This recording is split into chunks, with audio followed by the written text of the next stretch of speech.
Welcome to Great Things Tampa Bay, the podcast about great eats, great places, and great people in the greater Tampa Bay area. I'm your host, Kyle Sasser, a Tampa Bay native and realtor. Thanks for inviting me along on your commute to work or putting me in your ear at the gym. It means a lot to me.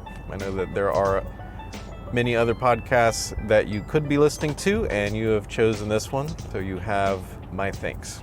We want to interact with you, our listeners. The easiest way to find us online is at our website, greatthingstb.com. That's greatthingstb.com. From there, on our website, you'll be able to find all of our podcast episodes, and also we have a page for social connections where you can find us on all of the various social media sites. You can ask us for recommendations. If you're looking for a place to go or something to do, maybe you always want to learn how to kiteboard and you're wondering where the best place to learn to do that is. Or maybe you just want to say hi and let us know that you are a listener and that you love the show or that you hate the show. But either way, we would like to hear from you, so please find us on the website and let us know.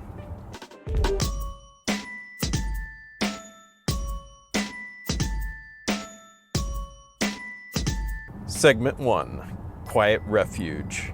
So for our first episode, we reviewed my favorite restaurant in the area, and that was Urban Brew and Barbecue. So if you have not heard that, please go back and listen. They are definitely worth the visit. This episode, I'm going to mix things up a little bit and tell you about one of my favorite neighborhoods in the Tampa Bay area. So the name of the neighborhood is Roser Park, and it is located over in St. Petersburg, Florida. So if you're in downtown St. Pete, you can head south on 4th Street and you will take a right on Roser Park Drive. It's just past 9th Avenue South. There's a little creek there, and that is the neighborhood. So it is a very small neighborhood. It's only taking up just a few streets and a few blocks, but the impact that it has on people that visit there is exponentially greater than its geographical size. This neighborhood has something that is very rare to find in Florida, especially along the coast, and that is that the houses are actually built on hills overlooking a creek. And there are huge oak trees covering a brick-lined street. It's absolutely amazing. It feels very quiet and serene when you're there, and it's an amazing place. So the houses there are generally older wood frame houses. They were built back in the early 1900s, but it's an absolutely beautiful street. When you're driving down there, you are transported away. It's almost like you're in the mountains. It's crazy. It's crazy. Definitely worth the drive through. So let me give you a little history about Roser Park. It was one of the earliest streetcar suburbs in St. Petersburg, built directly south of downtown. There used to be a streetcar that ran there. Old Northeast was built around the similar time frame, but this one was unique because it was named after the developer, Charles Roser, who was from Ohio.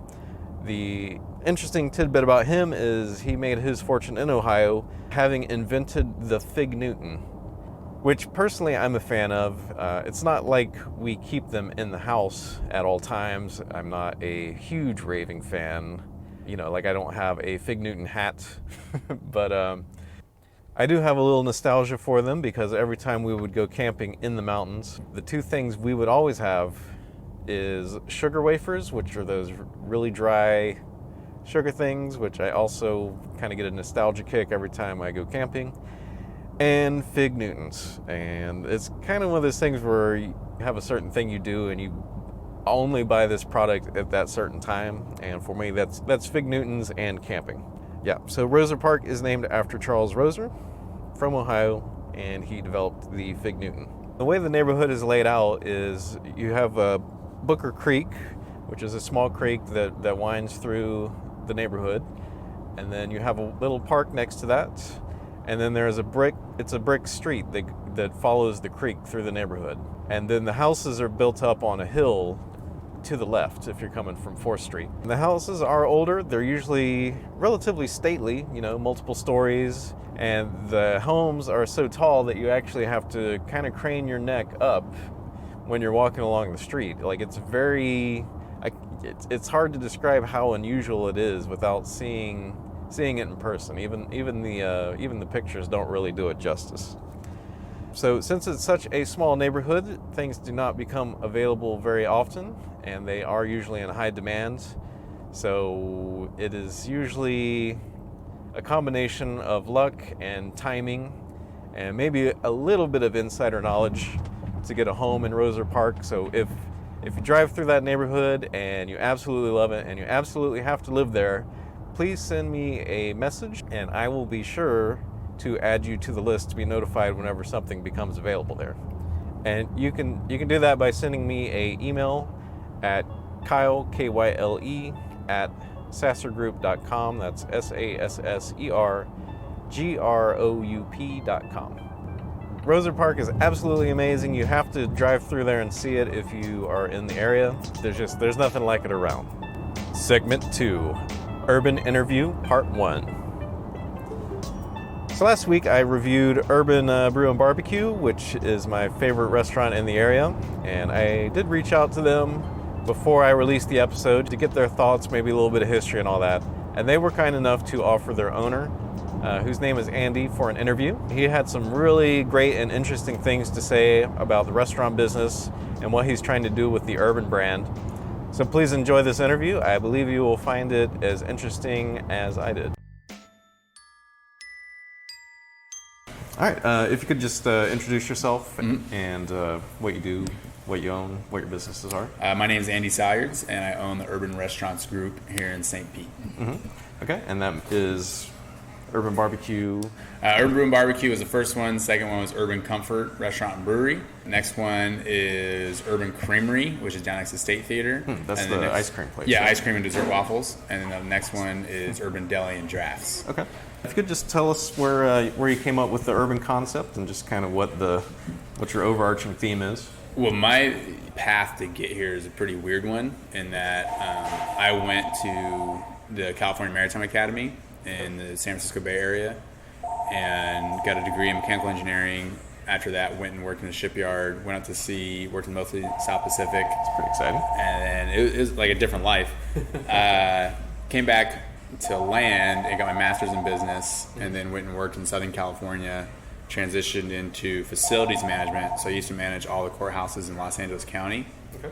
Then we moved out to Florida for my wife's job, and the opportunity came up to invest in a cousin's restaurant in California. And so I did that, and that allowed me to go out there and work it and kind of see if it was something I wanted to do and thought I could do. Yeah. So I researched a bunch, did a bunch of planning, and figured out where, if I were to have a business, where I'd want it to be. And so that's what led me to this area, just because it's a lot more independent and not really cookie cutter. Okay. And gave it a shot, and then it hit all the financial projections ahead of schedule and did way better than we thought it would. So that was not foreseen, because in business school they teach you to do a projection that has the hockey stick. I don't know if you're familiar with, Vaguely. But you kind of never expect to actually achieve those projections. Yeah. Those are projections you put on to convince investors you're worth investing in. Yeah. So then we saw the opportunity to do a brew pub, since there's so many breweries but nobody offering food with their beer, and that's what led to Comfort.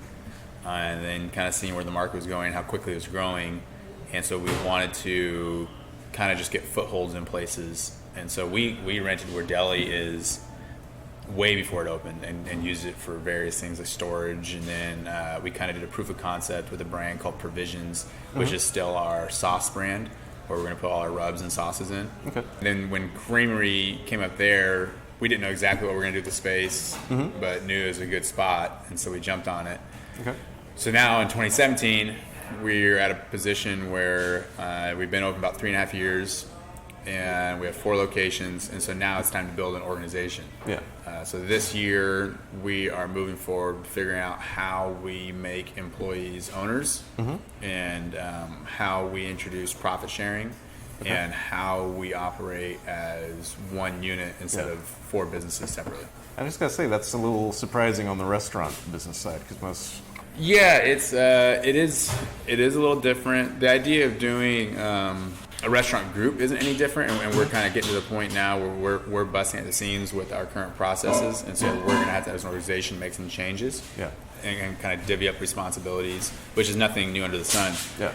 The maybe a little different thing that what we're doing is my goal is to make people that have helped grow this business into owners, but I'm also not a believer in just giving something to someone because they don't appreciate it as much, and they don't really protect it as much. And so how do you get someone to buy into a restaurant, especially in the restaurant industry, because it's not like everyone around here is making $100,000 a year. Yeah. So you have to put capital in their pockets. And so how do you do that? And so that led to the profit sharing idea. I love it. Like that's that's actually awesome. We'll see. Yeah. I mean, it looks like it's going to work well. I've kind of paved the way with the lawyers and the accountants and my advisors and the employees. Yeah. And I think we know what we're going to do, and now it's time to put it in action, put everything on paper. Yeah. So that should happen in the next month or two. But, I haven't proven it yet. It's I understand that part too. Yeah. Hopefully we can prove that it works and that it's worthwhile. It's really all rooted in laziness because a lot of restaurateurs work crazy hours, and I have done that, and I kind of continue to do that. I don't want to work that much. Yeah, I don't blame you. And so if I can empower others to take more responsibilities, then I'm good with that. Yeah, exactly. I always love, like I've started up a few businesses, and I always love getting it to the point where I can be like, let me train you how to do my job so I can go move up to the next level. Yeah. So always my favorite part of it. Did you have like a long time passion for barbecue to start this, or just the opportunity? When it came to making the menu, I knew that I wanted to do everything from scratch. I'm kind of an idealist when it comes to that. Growing up for me, barbecue is kind of a special treat. We didn't need a ton of it, but it was one of those things like when I got opportunity, then I was all over it. So when I was looking at different concepts, what I wanted to do, my cousin opened a barbecue place out in California, but California barbecue is way different than the rest of the country. It's more grilling, and it's different equipment. It's usually different wood. It's definitely different cuts of meat. So that would not probably have done well here, or it would have been a kind of a tougher road to hoe. Yeah, having to kind of educate the public right. on what that is. Yeah. Although we did just do a beer dinner where I did kind of a California barbecue menu, and it seemed to go off pretty well. But and so I just researched barbecue like crazy. I read all kinds of books. In one day, I had ribs in Kansas City, St. Louis, and Memphis. I drove from one city to the other. Kind of getting both sides of that. Yeah, and and kind of looked at the different regions and the styles that they're known for, and what direction I wanted to go. And me personally knowing that I'd rather have a rib that's not been just basted in sauce. Yeah. Because if I want to add sauce, I'll do it. So that's more kind of a Memphis style. But I wouldn't say we follow Memphis flavors all the way. Well, I will say personally that these are the best ribs I've ever had. Oh, and I don't really like ribs that much, because usually I find they're a little bland, or like, I don't know. And it's not really a wet or dry thing, just I don't like them. First time I came here with my wife, everybody was like, yeah, you got to try the ribs. I was like, well, everybody's telling me, so might as well try it. And it was awesome. Yeah. It's great to hear.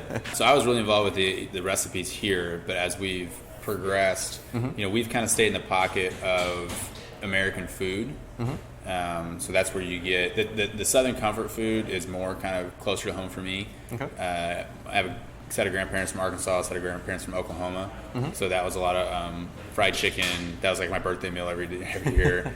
Fried pies, fried pork chops, collard greens. And I'm just going to tell you the story. So the first time I was here, we had the ribs, and we also ordered the collard greens. Just like, I'm from Dover, Plant City, where the dinosaurs are. So I always try the collard greens wherever I go, and I had never had collard greens like I had here.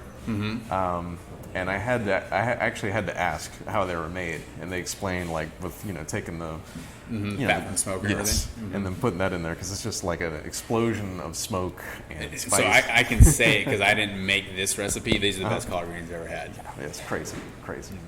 So hats off to the chef that came up with that one. Yeah. Actually, I think it's the idea of the girlfriend of our general manager is where that all started, and then it kind of amalgamated into something different. I hope you gave her a really nice present. Yeah. And then deli came about because I got into curing meat. A buddy of mine here in town made sausages with them and other stuff, and kind of got interested in that because it's just, anything you buy from the store, at one point somebody made from scratch.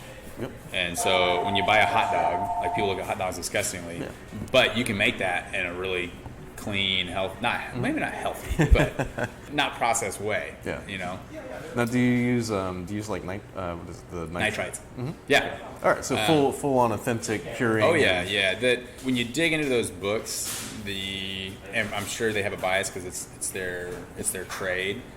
But there's more nitrites in a stalk of celery than like a hot dog. Yeah. And then we also started identifying what are things that we have to purchase from someone else that we can't make. And so the two biggest ones was ice cream and bread.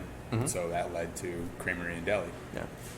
Now it's continually peeling that back. Like, what more can we do on our own and not have to rely on someone? I think we're running out of stuff on the food side. Well, that does come up to my question here. So what's next on the urban plate?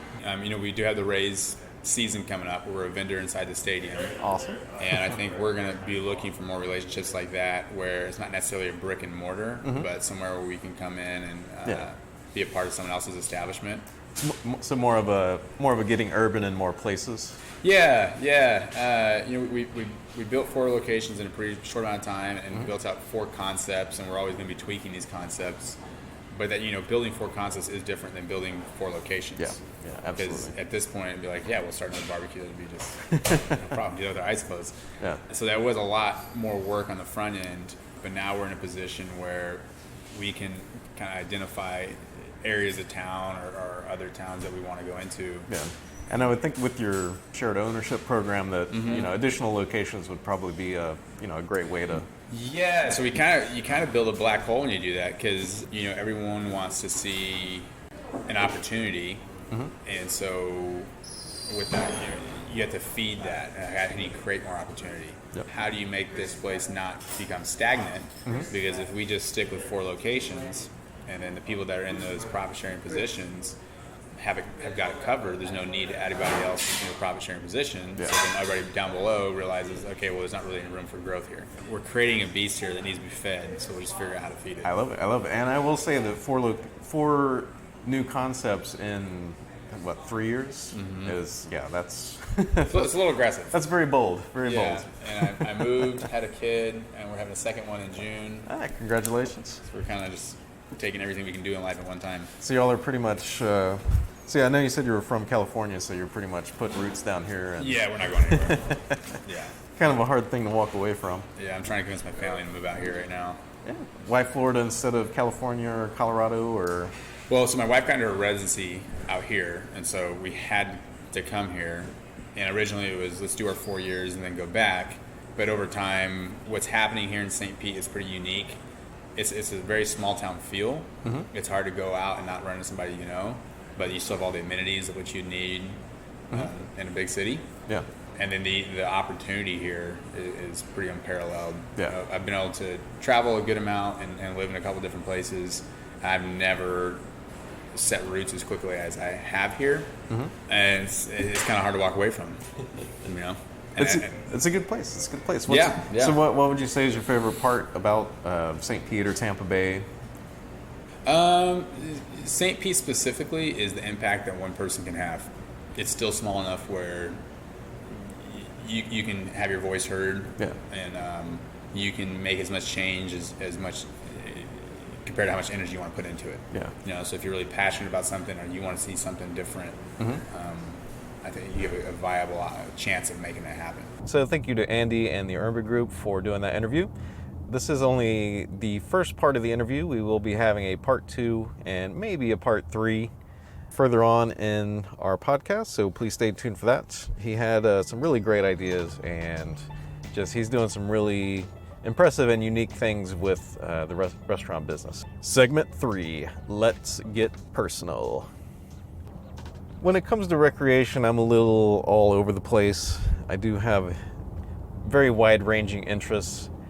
People that know me really well will tell you that I usually will focus on something for a relatively short period of time and then kind of lose interest a little bit.